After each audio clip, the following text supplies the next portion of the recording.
Imagine the suffocating heat and the crushing stone of an ancient temple. A man who is blessed with this supernatural divine strength is just lying there, completely vulnerable. Right, the classic Samson narrative. Exactly. The fatal blade shears through his hair, stripping away the absolute single source of his power.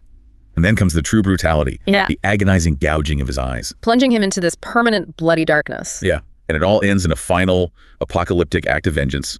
He's blind, he's humiliated, chained to the central pillars, and he just heaves with whatever strength remains. Pulling the massive stone walls down to crush himself and everyone trapped inside. Right. Now, execute a hard, immediate pivot. I want you to transport yourself from that ancient sacred violence into a claustrophobic, dirty, drug-tinged room in 1989. It is quite the contrast. It really is. The grand, sweeping biblical horror shrinks into this toxic, modern betrayal of whispered seductions, casual indifference, and marijuana. The collapsing temple becomes a private, inescapable cycle, a personal apocalypse. This is Deep Cuts and Deep Thinking. Today, we are dissecting the architectural violence of Gouge Away, the song that provided the blueprint for the Grunge Revolution. It's such an incredibly jarring transition to think about, moving from the Book of Judges to a dirty mattress in the late 1980s. Totally. But to truly understand why this track holds so much weight for you as a listener, we have to look at it through the lens of systems thinking. Okay, break that down for us. Well, we need to examine how the Pixies took that ancient mythology you just described, married it to a fiercely disciplined musical structure, and ultimately, almost by accident, honestly, designed the exact DNA of 1990s alternative rock. It's definitely not just a song. No, not at all. It's a masterclass in the mechanics of tension and release. Right, and we've established those biblical roots in the hook, but I really want to unpack how the band's frontman, Black Francis, actually engineered this myth into a modern lyric. He's mapping the Samson and Delilah narrative, but he's running it through a very specific, gritty translator. Yes, like when he sings, "You stroke my locks," he is signaling that immediate loss of divine protection, and then, "You spoon my eyes," it's this grotesque, modernized version of the blinding. Oh, absolutely. And finally, "I break the walls and kill us all," serves as the catastrophic vengeance. But it doesn't sound epic when he sings it. It sounds entirely defeated. Yeah, that sense of defeat comes from the extreme minimalism of the delivery. I mean, the economy of language here is just striking. How so? Instead of giving you a sweeping narrative, he gives you fragmented, almost lazy phrases, things like missy aggravation or some marijuana if you got some. Right, which totally shifts the tone. Exactly. By doing this, he drags the Old Testament down into a gritty late 20th century hedonistic context. He fundamentally changes the scale of the trauma from a divine tragedy to, just a mundane, drug-tinged Tuesday afternoon. Then it completely changes the nature of the violence. It gives it this super uncomfortable duality. It really does. It becomes eroticized and domesticated. The betrayal doesn't feel like a one-time ambush by an enemy army. It feels consensual and cyclical. Like they're trapped in it together. Yeah, exactly. The mutilation is happening in the exact same space as someone sleeping on your belly. Picture this for a second. It's like finding a grand, classical Renaissance oil painting of a holy massacre, but someone has painstakingly recreated it using blurry Polaroids scattered across the floor of a dingy apartment. And it's a fantastic visual. Right, so I look at those scattered Polaroids, and I have to ask you, does this lyrical fragmentation act as a mirror for a protagonist who's just too psychologically exhausted to tell a linear story? I think exhaustion is the exact right word, though I'd probably take it a step further and call it a rhetoric of numbness? A rhetoric of numbness. I like that. The narrator isn't giving you an epic tale with a clear beginning, middle, and end, because the psychological energy required for exposition is completely gone. They are just circling the trauma, repeating these blunt fragments. Because it's easier than facing the whole picture. Exactly. When he repeats, "Gouge away, you can gouge away, stay all day if you want to," he is turning the violence into something casual. It's not a battle anymore. It's a surrender. Wow. And that casual acceptance of mutual destruction is what makes the lyrics so deeply unsettling. Okay, so we have this protagonist who is too numb and tired to tell a linear story. The psychological tension is baked right into the words. Yep. But how do you physically manifest that exhaustion and tension into sound? If the lyrics are blurry Polaroids, what is the compositional engine required to actually build that atmosphere in a recording studio? Well, this is where we really have to talk about the quiet, loud, quiet dynamic. And we need to be careful not to view this as just a catchy pop arrangement or like a quirky flourish. It's more fundamental than that. Oh, absolutely. For the Pixies, it was a strict structural necessity. It functions as a dynamic event. The verses are intentionally designed to be narrow and intimate. They really force you to pay attention. Right, they create this psychological lean-in effect. You physically have to strain slightly to hear the dry vocals and that coiled rhythm, but then the chorus is just erupt into something incredibly wide and overwhelming. Right, but I have to play devil's advocate for a second here. Go for it. Because when you describe the quiet, loud, quiet dynamic as a brilliant structural necessity, part of me thinks, isn't that just a cheap trick? A cheap trick? Yeah, I mean, any garage band can play softly and then just stomp on their distortion pedals to wake the audience up. It's sort of the musical equivalent of a jump scare in a cheap horror movie. Why are we elevating this to some masterful architectural choice? That is a highly common critique of the genre, and honestly, you'd be right if the volume shift was the only thing happening. But the brilliance lies in the music theory underneath it. Okay, I'm listening. The song is built on an E Mixolydian modal structure. Let me break down how that actually hits your ear. Please do, because I'm not a music theory expert. So in traditional pop music, major or minor keys take you on a journey but eventually resolve.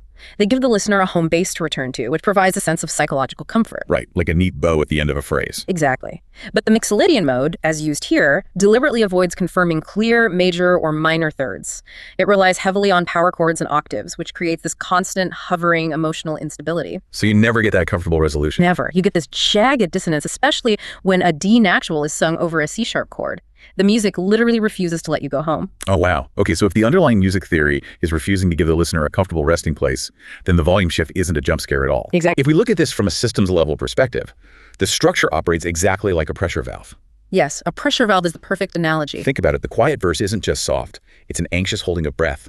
The tension is ratcheting up, but there's no outlet. It's contained. Right. And the loud chorus isn't just noisy, is the inevitable violent structural collapse when the valve finally blows. Yes. The volume shift is a physical manifestation of the psychological breaking point we saw in the lyrics. That is a fantastic way to conceptualize it. The quiet sections are just as hostile as the loud sections. They just express it through restraint. Which is almost more unnerving. It really is. But to execute that binary shift between those narrow breath-holding verses and the wide collapsing choruses, the individual band members couldn't just bash away at their instruments. They had to play with surgical discipline. So we have to shift from the theoretical engine to the mechanical execution of the players. Let's talk about the rhythmic foundation first, because Kim Deal's role on the bass guitar feels absolutely crucial to making that restraint work. She is the absolute anchor of the entire track. She plays this driving three-note G-sharp B-E progression that provides what critics have called a gothic dance groove. A gothic dance groove. That's so evocative. It really captures it. It is this unassuming, steady mid-forward pulse, but it is doing massive structural heavy lifting. What exactly is it holding together? It anchors that unstable modal center of the song we talked about, while simultaneously functioning as a melodic counterpoint to the vocals. Because her playing on the bass guitar is so incredibly precise and unyielding, it allows the tension to build continuously in the verses without offering you any premature release. And if she is the steady pulse holding the whole thing together, Joey Santiago on the lead guitar is doing the exact opposite. He really is. You contrast her steady bass pulse with Santiago's lead guitar work. He utilizes this jagged, almost surf-inspired style in the quiet moments. But during the loud segments. Yeah, during the loud segments, it escalates into this stabbing, frenzied riffage. To give you a data-dense look at the mechanics, a key insight is his use of the Hendrix chord. Which is what, technically? It's a dominant seventh with an augmented ninth. Okay, that sounds like pure math. It does. But think of it this way.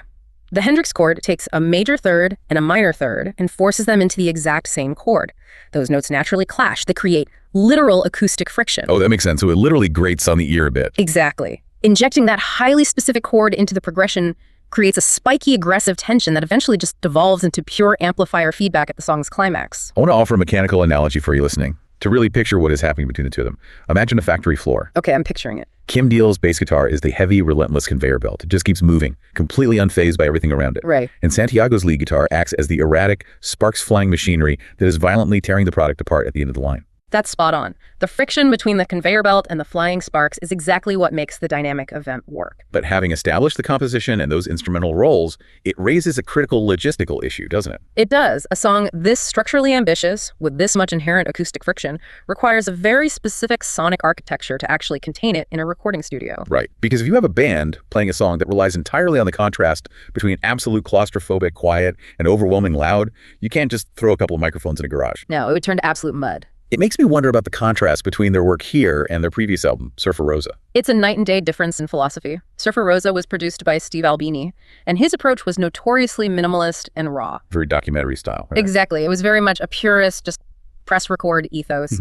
He relied heavily on cavernous, open room ambiances, particularly for the drums. What gives it that really harsh edge? Yeah, it resulted in a distinctly metallic screech. It sounded like a band violently playing in a massive, untreated concrete space. The noise just bled into everything. But then they pivot to Gil Norton, who produced Doolittle, the album featuring Gouge Away.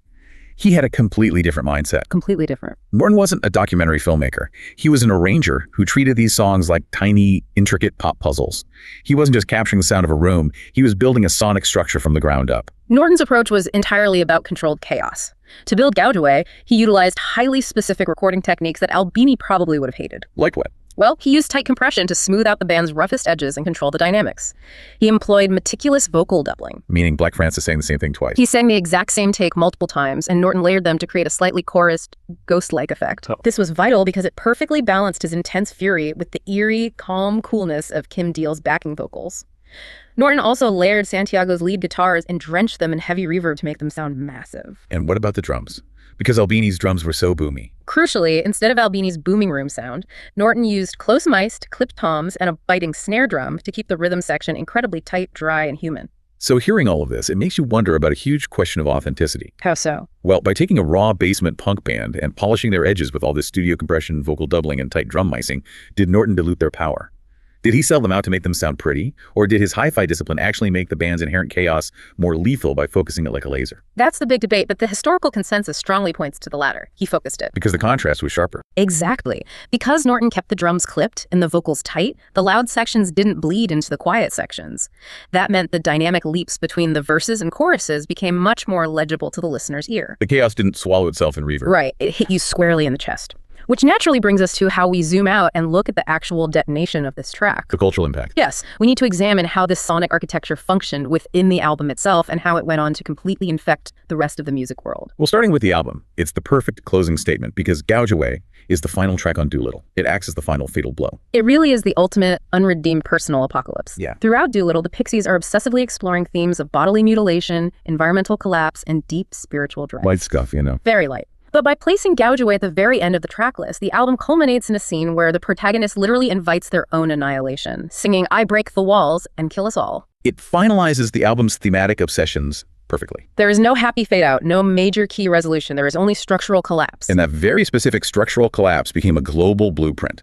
We can trace the DNA of this exact song directly into the grunge revolution of the early 1990s. Oh, without a doubt. We have Kurt Cobain's explicit on-the-record admission that he was consciously trying to rip off the Pixies' dynamic template for Nirvana. He was very honest about it. He was. He was listening to that strict, Norton-produced, loud, quiet, loud architecture and realizing just how potent it was for conveying alienation and rage. Yet there is a fascinating, almost poetic, historical irony embedded in that legacy. And producer switch. Exactly. Cobain utilized this exact polished, Norton-produced, loud, quiet, loud blueprint, most famously on tracks like Smells Like Teen Spirit, to completely conquer the global pop landscape and make Nirvana the biggest band in the world. Right. But after he achieved that massive mainstream success, who did he hire to produce Nirvana's abrasive follow-up album, In Utero? Steve Albini. He went back to the producer of Surfer Rosa to deliberately recapture the raw, untreated danger that the Pixies originally possessed before Norton polished them.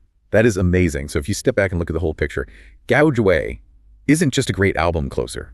It's an open source code. That's a great way to put it. An entire generation of alternative rock musicians downloaded this incredibly specific combination of biblical tension, modal unease, and precise dynamic explosions, and they built massive era-defining careers upon it. And importantly, its legacy didn't just stop when grunge faded in the late 1990s. No, it kept going. To see how truly timeless this exact architecture is, we can look at its massive second life in visual media, specifically its placement in the series finale of the television show Breaking Bad, an episode appropriately titled Felina. Oh, the thematic resonance in that scene is absolutely staggering. It gives me chills just thinking about it. You have Gouge Away playing over Walter White's final moments as he walks through the meth lab, sort of admiring the machinery of his own destruction. It perfectly mirrors the ancient Samson narrative we started this whole conversation with. It maps onto it flawlessly. When Black Francis sings, "I break the walls and kill us all," it serves as a flawless epitaph for Walter White. Here is a character whose obsessive, toxic quest for power results in the literal and metaphorical mutual destruction of himself and all his enemies. He pulls the temple down on his own head. Exactly. It beautifully bridges the ancient and the modern. It takes a myth from antiquity, filters it through a gritty 1989 rock song, and uses it to perfectly contextualize a 21st century prestige television antihero. Which leaves you with a lingering question to ponder long after this deep dive ends.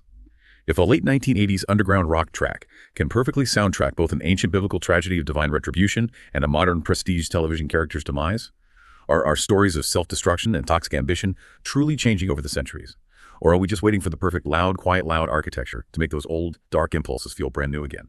For those who prefer to look under the hood of the tracks that defined an era, join the conversation by subscribing.